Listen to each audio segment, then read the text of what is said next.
Bonjour, l'objectif de ce deuxième LT est de faire un rappel de mon sujet qui se rapporte aux méthodes d'apprentissage auto-supervisé appliquées à la reconnaissance du locuteur et du langage. Ce sera également l'occasion de faire un point sur mon avancement. Dans un article publié au début du mois, Yann Lequin parle de l'apprentissage auto-supervisé comme la matière noire de l'intelligence artificielle, et je vais tenter de vous expliquer pourquoi. Le constat, c'est que les techniques supervisées ont permis des progrès considérables, mais que leur consommation croissante de données représente un frein à leur développement.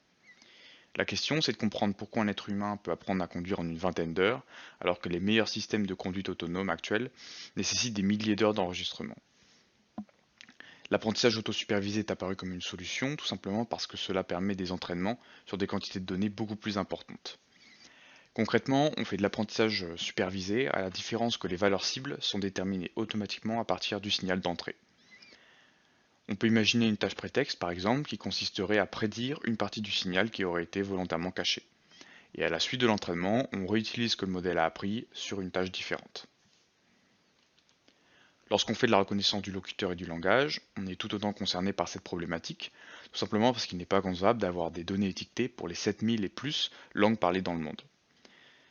De plus, la grande partie des solutions proposées dans l'état de l'art sont généralistes et peuvent s'appliquer aussi bien à du speech recognition que de la classification d'émotions. De ce fait, mon objectif est de concevoir un modèle adapté et spécialisé pour répondre à ma problématique, et donc en utilisant le moins possible de données étiquetées. L'architecture du modèle actuellement utilisé se base sur un concept introduit par Pays.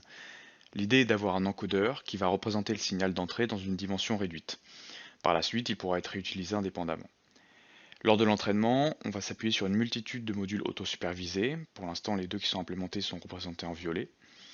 Ces derniers vont imposer des contraintes sur les représentations dans le but de maximiser la quantité d'informations utiles au sein justement de ces représentations.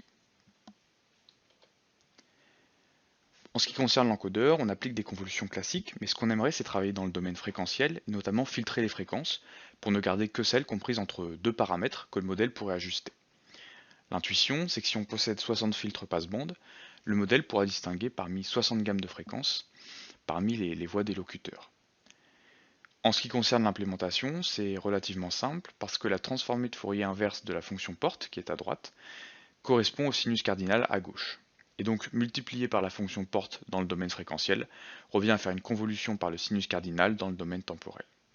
Par conséquent, il suffit de construire à la volée les valeurs du filtre de convolution en une dimension. Au niveau des résultats, j'ai pu constater que le modèle converge plus rapidement qu'avec des convolutions classiques, ce qui confirme que cette méthode et cette approche est plus pertinente dans le cas des signaux sonores.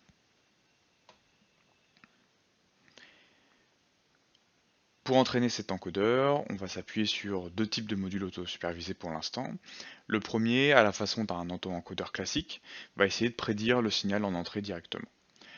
Le second module, lui, va tenter d'extraire des Male Frequency Substrate Coefficients. Alors qu'est-ce que c'est? Ce sont des coefficients issus du spectre de fréquences, et donc dérivés avec des transformés de Fourier.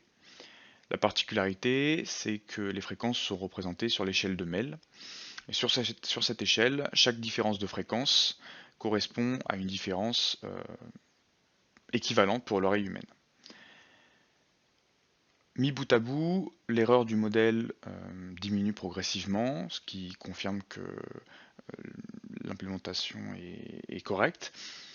Toutefois, ces simples tâches de prédiction ne permettront pas de répondre à la problématique si elles sont utilisées seules.